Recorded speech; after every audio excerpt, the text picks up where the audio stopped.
జంగంపల్లె అనే గ్రామంలో జీవా అనే ఒక తెల్ల ఆవుండేది. తను నివసించే ప్రాంతంలో ఉన్న గడ్డి మేయకుండా గుట్ట ప్రాంతానికి బయల్దేరాలనుకుంది. అనుకున్న విధంగానే బయల్దేరింది. దారిలో గడ్డిమేస్తున్న తన మిత్రుడితో, "గీ ముత్తంత గడ్డే తింటవా? గా గుట్టకాడ మస్తు గడ్డున్నది, అక్కడ దిందాంపా" అంజెప్పి తన మిత్రుణ్ణి తన వెంట తీసుకెళ్ళింది.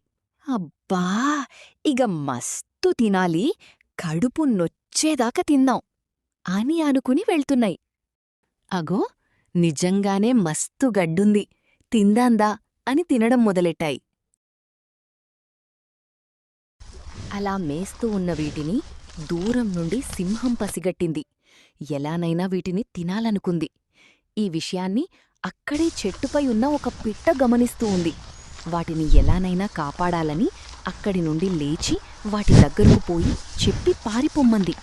ఇంతలో సింహం వాటి దగ్గరకు నెమ్మదిగా వస్తూ వెంటనే వెంబడించింది.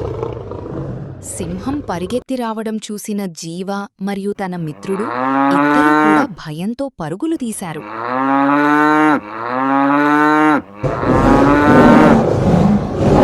చివరికి సింహం నుండి తప్పించుకొని తమ గ్రామానికి తిరిగి వచ్చారు.